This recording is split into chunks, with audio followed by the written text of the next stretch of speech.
Welcome back, Mando.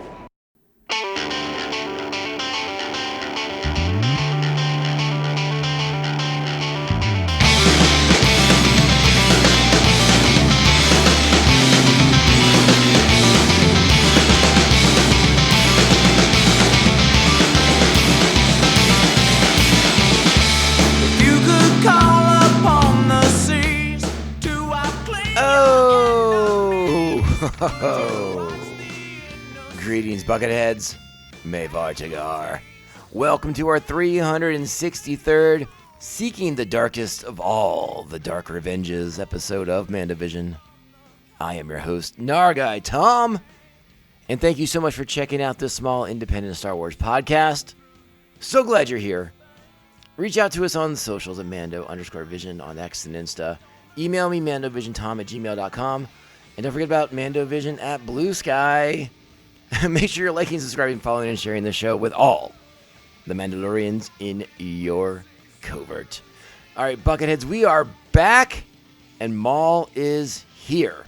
Sorry for the delay, but what happens now is you're going to get 3 episodes, 3 days in a row, to get us caught up on the newest animated entry in the Star Wars canon, and that would be Star Wars Maul Shadow Lord. Yes, the first 2 episodes dropped last week. I was away and unable to cover them, but we will take care of that right now, friends, and we'll be back on track by Wednesday. Easy sneezy. It's going to be so good, okay? And if this first episode is any indication of how good this show is going to be, we are in for a treat, friends.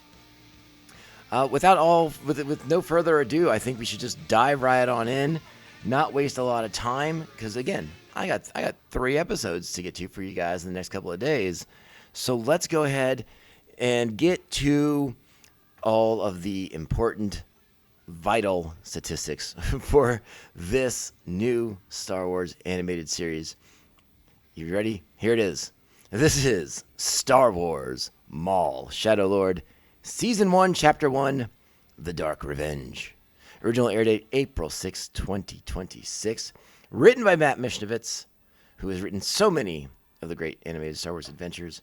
And we have a trilogy of directors on this episode. Familiar names like Stuart Lee, Saul Ruiz, and of course Nate Villanueva. The primary cast for this week's episode. Again, a lot of familiar names and some new ones. That's fun as well. Sam Witwer as Maul, Ben Diskin, Brendan Bloom. We have Chris Diamantopoulos. We have Christopher Swindle, Dave Fennoy, David W. Collins, D. Bradley Baker, of course, is back. Dennis Haysbert, Gideon Adlon, Helen Slater, John Carroll Lynch, Jonathan Lepau, Richard Ayoade, Sam Corlett, Steve Blum, Vanessa Marshall, Wagner Mora, and Shelby Young, all providing incredible voice work in this opening installment. And we'll get a little bit more into specifics of who's playing who down the road. Let's go ahead and get into our plot for this episode. In the criminal underworld of Janix, Maul enacts a plan to consolidate his power. That sounds like the plot of most of the show, but we'll see what other fun things we have in store for our characters. This episode is a great opening salvo of what is hopefully to come in this series. Like you all, I wasn't given any screeners. I don't know what's coming up in the show. I have no clue. I'm watching it week to week with everybody else, and we'll see where we go after this. All right, let's get into it. Let's talk about it. You know what that means. It's time. Strap on your buckets. Let's go. Get out of here. We'll hold them off. You're going to have to relocate the covert. This is the way. This is the way.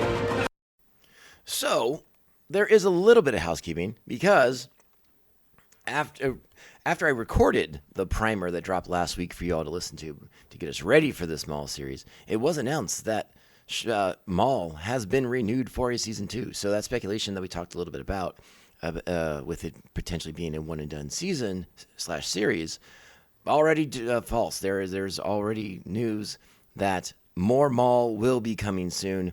A very positive sign, considering Star Wars has been very slow to announce things getting renewed and or even canceled on the Disney Plus. So I take this as a great sign of things to come for the show. And then we get this first episode, which I think is tremendous. I absolutely loved this first episode. I thought it really set it raised the bar for what I think maybe we even the already high expectations that we had for this show, because it's showing us a new world, a new take on it, new animation style, and so much more than I think. Well, so much more that we got glimpses of in the trailers. I absolutely love the sort of evolution of the animation for this series. It's dark, it's moody, it sets the tone for the characters, and on a world like Janix, I think it stands out really, really well as well, because Janix is a new place for us to play. It's a mid-rim world. It's of undeterminate importance to the Empire, except for the fact that it is mid-rim, so that would imply that the Empire wants to gain control of it fully as soon as it can. We are in a period where the Empire is consolidating power through the galaxy. Janix is a world that has currently its own police force. Yes, it's heavily droid populated, but that's okay. It's still independent, right? The Empire doesn't have a presence on Janix at this point. And I think something that we learned very quickly through this first episode is that Captain Lawson is very reluctant to have Imperial presence on the planet at all. I think he knows that bodes poorly for the future of Janix as its own place. And so he is going against protocol in this episode. And how much longer he can do that is to be determined. But again, the way the show opens, the things in this episode, whether they are intentional or unintentional sort of tributes or homages to many, many great things, I guess that's up for debate. But you can definitely get some vibes from other aspects of genre film, specifically in this first episode. Whether that is sort of a Batman vibe from the opening heist of this, very Dark Knight-esque. And is Janix sort of like a Gotham-esque stand-in for the Star Wars universe? I'm not quite prepared to go to that place. I know some other Star Wars bloggers and podcasters and video personalities have gone that way. I'm a little reluctant to do so because I don't know if Janix is one of these places that's sort of just like on the verge of being hopeless. I don't know if that's the case just yet. I don't have enough information about this world to make that assessment personally. But you cannot deny the sort of Dark Knight-esque homage to the opening in this episode and of that film. And there's a couple other Batman-esque moments in this movie. We'll talk about them as we get to it. And then, of course, the climax of the episode, the sort of the big storming of the police station. Very Terminator-esque, in my opinions, but with that Star Wars vibe that is so essential to do everything. But let's talk about the opening. Let's go back to it. Our sort of introduction to the world of Janix, the great heist that Maul's team pulls off here against the Syndicate crime lord Demas. And listen, Maul is the apprentice of Palpatine. He learned at Palpatine's knee. So of course Maul is going to do something to pit his rivals against each other. So as we learn, this heist is designed, yes, it's designed to fill Maul's coffers, but it's really designed to pit Demas versus Florio, two of the syndicates on Janix that we are made aware of. If you're reading the Maul prequel comic that Marvel's putting out right now, we are getting a little bit more detail on sort of like this truce between the syndicates that exists on Janix, and sort of how Lawson has to navigate that to keep the peace between the syndicates and to protect the people of Janix from the syndicates by sort of breaking the rules to maintain peace. But of course, Maul's arrival is going to upend a lot of these things, and that's basically what this first episode does, as Maul decides to pit Demas versus Florio. Florio is an Alima. We haven't seen an Alima, I don't think, on screen in quite some time, at least not in the films. I mean, I'm hesitant to say that I haven't seen one since episode 1, but I could be mistaken about that. But a seldom seen species nonetheless. And then, of course, Demas is a very large Gran. We've seen the Grans before. I believe their first on-screen appearance was back in Return of the Jedi. Regardless, it's a great heist, and we're introduced to a lot of our new characters. My favorite, potentially, will be Spybot. I am very much enjoying Spybot. They are sort of a hoot. The way they communicate, the way they sort of believe they are always the one with the upper hand, and a character that I'm enjoying very, very much. All right, so Maul's team infiltrates this banking safe house. They take a droid. They are in pursuit from the police. They do a great trick where they just cut one of the police cars in half, and then we get to what we've seen in the trailer, which is a great standoff on a platform. As Maul's team is ready to make the transfer of funds onto a getaway vehicle, and the police think they have them surrounded. They have the upper hand. Not so fast, my friends, as Maul walks down the landing ramp and begins to cut them all to pieces. Now, of course, there is a fair amount of level of violence in the show. It is Maul Shadow Lord. We are following one of our dark characters around as they do dark deeds. But I think one of the perks of the Gen X police force being mostly populated by droids is that we're not going to feel that bad when he cuts them into pieces. You know? So, yes, there are other beings dying as well in the show, but it is not as gruesome twosome as you might think it is. And again, that setting that tone, I think, is important for the show. So I'm really glad to see they've done that. Because it's going to be hard to have a show about a character like Maul if you can't kind of get into some really dark themes and some of the darker aspects. And we need to see him cutting through things. We need to see Maul fueled by vengeance and going out and getting it, all right? So Maul pulls off this heist. He wants Demas and Florio to take each other out. They have a meeting, where they're going to point the finger and accuse each other. Now, again, Vario's an Alima, so right? We know that Alimas are quite diminutive of stature. But this is one in sort of a power suit, right? He's got a little mech action happening here, which is sort of a fun visual, right? So he got like this sort of humanoid thing, but he can get in and out of the body at will. It's not like a containment suit. You know, he's not like trapped in it by any stretch. And he uses it quite efficiently to spring into action and to protect himself and to bait Demas into something. Because that droid that Maul took, they're going to serve it up at this meeting between the two criminal syndicates that will enrage Demas into believing that Vario was in fact the one to commit the crime, despite Vario's protests against it. It leads to a great shootout between the two syndicates. The two heads of the families come after each other. And again, it's Vario that uses that mech suit to his advantage. Demas thinks he has the drop on him. He's going to shoot him in the back. Except Vario's not in the suit. And he gets the drop on Demas and shoots the Gran, I think 3 times through the chest. So there's a body count right there that Maul's not even responsible for. Now, of course, Maul is overseeing. He's watching all of this as it unfolds. And he's quite surprised that Vario eliminated Demas and not the other way around. Now, of course, why is Maul mad at these two? They were part of the Shadow Collective. They abandoned him when the Republic came to Mandalore, when he needed ships and reinforcements. They didn't answer the call. In fact, they left. They saw an opportunity, like probably several of the other forced members of the Shadow Collective, to get out while the getting was good. You know, the Republic pulls up to Mandalore, and I bet a lot of the members of the Shadow Collective were like, hey, let's dip out of here. So while we may never have seen Demas and Vario prior to this episode, they were part of the Shadow Collective. They were supposed to be part of the defense of Mandalore from the Republic. And when the Republic pulls up, they pulled out. And by doing so, took a big chunk of Maul's power that he had accumulated with them.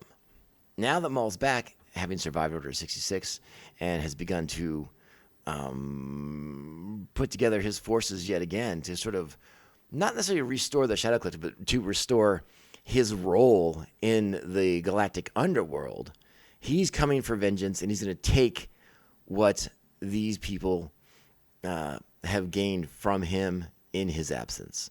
So I would assume he's about to take over all of Demus's turf, and Vario is next on the list. Now, Vario is on the verge of making a getaway from this shootout that's unfolded. The police are on their way, and Vario's going to trying to make a getaway when the Maul-mobile chases him down the freeway. And again, this is another very Dark Knight-esque moment as Maul's forces in a very, very large truck pursue and open fire on Vario in an attempt to kill and eliminate him as well. Again, all in Maul's order. Maul's not there. Maul and Rook Kast are back at their headquarters, at their underground base, and they're watching. They're observing safe from a distance. Of course, the shootout brings the attention of the police, so the police are in pursuit as well. Agent Lawson and his partner Two Boots. We haven't talked much about Lawson and Two Boots to this point, but I have to say that I very much enjoy them as characters so far. We're getting a little bit of background on Lawson, mostly through the comics so far. It sounds like he has a past as a bounty hunter, and now he's on this side of the law, possibly because he has a family now. It doesn't sound like he has a great family life, but he has a son and a possibly estranged wife. We're not quite sure their status at the moment. But Lawson is a character with a past, and as the comics seem to indicate, a character who was more familiar with bending the laws to maintain the delicate balance of peace on Janix. And his partner is Two Boots, one of the droids of the Janix police force. And they have a wonderful dynamic, a wonderful back and forth that I really, really enjoyed. The scene where he brings Lawson coffee, and Two Boots has his own mug of coffee, and makes the reference like, I can't drink this. I just do this for you, buddy. It's a great little moment between them that shows that these characters do have a connection, a rapport with each other. And I liked it very, very much. And I hope we get to see more of the sort of like that fun, playful nature that they have with each other. But I suspect as tensions escalate in this show that maybe we won't get those sort of quiet moments between the characters as often as we could. So Lawson and Two Boots intercede, right? They are able to... Well, they're able to save Vario, right? And Maul's forces are able to get away. It's a great action sequence. I do highly recommend it. But Vario basically gets taken into custody. All right, so we're going to put a pin in it because we got a little ahead of ourselves. We have yet to talk about Master Dio-Dacki or his Padawan learner, Devon Azara, who are also on Janix. Survivors of Order 66. They're in hiding there, laying low. And they are at a crossroads. Devon specifically, I believe, is at the bigger of the crossroads, because they're living on Janix as beggars, right? They're living on the streets. They're relying on the kindness of others, as Master Dio-Dacki says. They won't become thieves, even though they're starving. Holding true to like those Jedi ideals. And Devon is the one that is teetering back and forth on this. It's like, we're starving. They won't miss those fruits over there. Let's just get some fruits so that we can live. And Dio-Dacki's like, no. We are not Jedi anymore, but we still adhere to what the Jedi believe. So the kindness of others will see us through.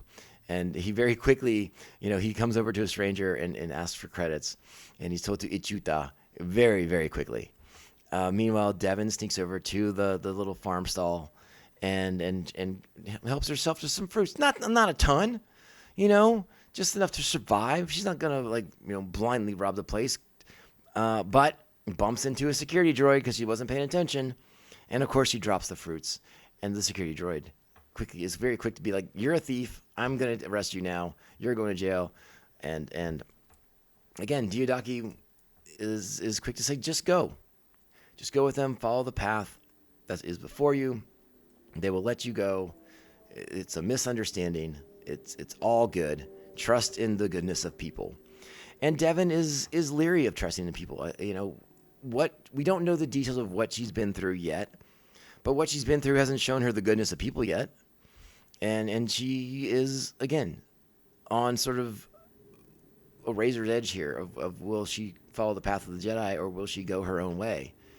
And something that Maul has talked about, Maul has had visions. He talked to Rook Kast about him as well, that there is potentially his new apprentice on this world. And of course, we've seen the trailers. We believe that it is going to be Devon.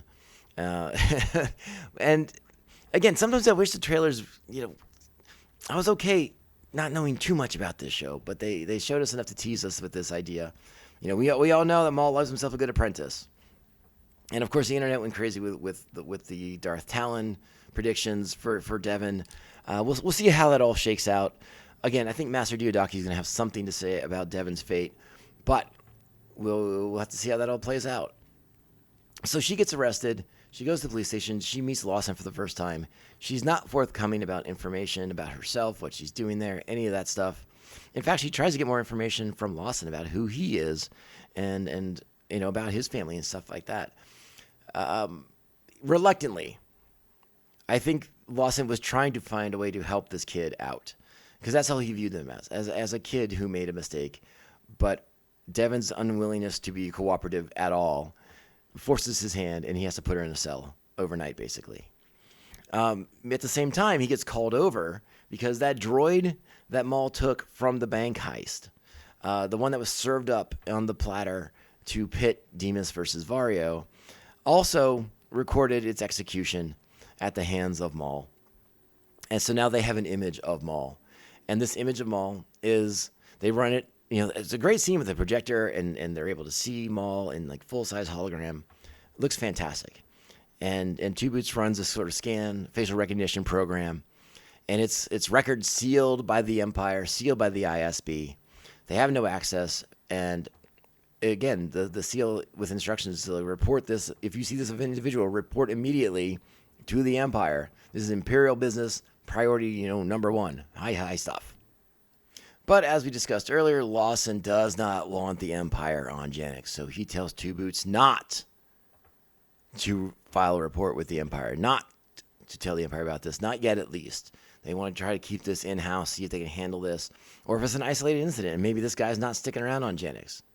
But that catches us up to where we are now. So, Devon in police custody, Vario in police custody, and Maul seeking revenge.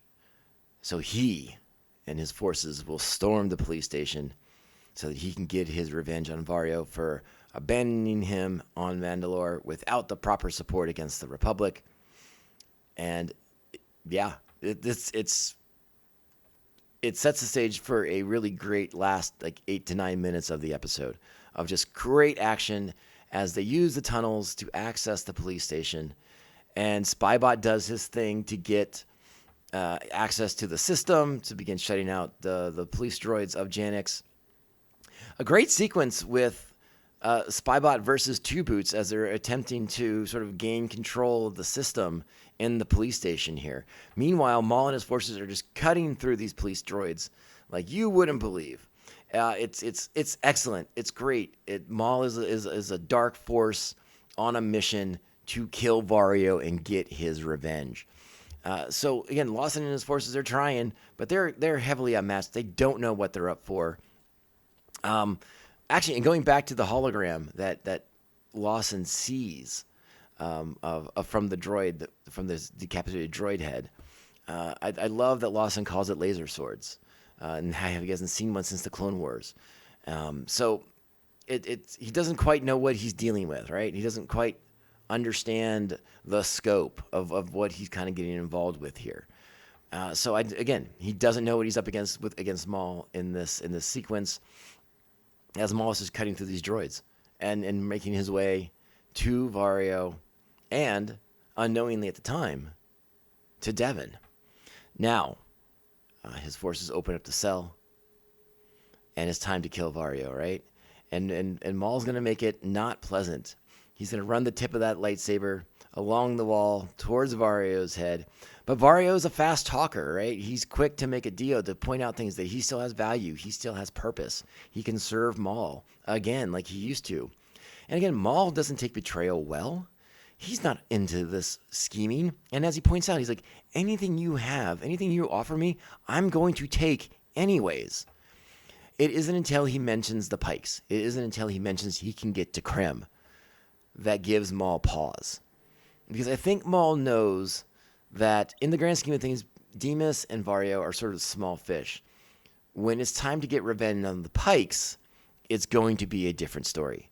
So having an in like Vario could speed things along. Now, again, what's Maul's total plan here? Consolidate his power, eliminate his rivals, and get revenge, right? Probably something along those lines. So he probably wants the Pikes because they have an incredible network. They have access to the spice, but he probably could do it without Krem. So let's kind of see what his play's going to be here. Let's think about that. Keep that one in our back pocket for down the road. But that is what saves Vario's life.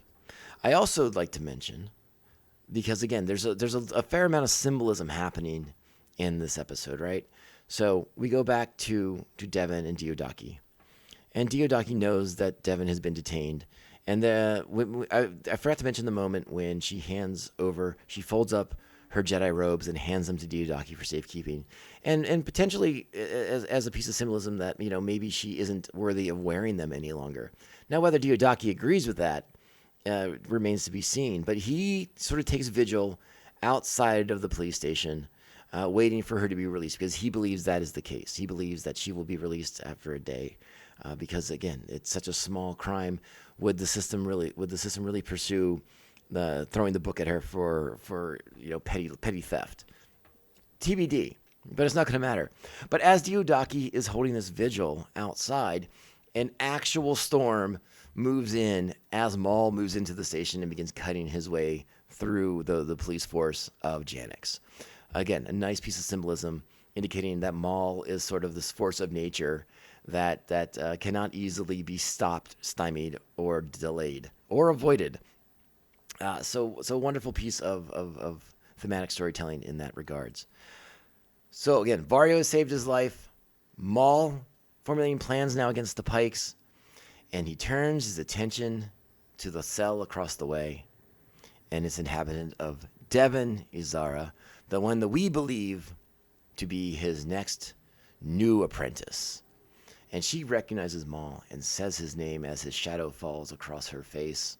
Again, another piece of symbolism right there. The shadow of Maul on Devon Izara, Jedi Padawan.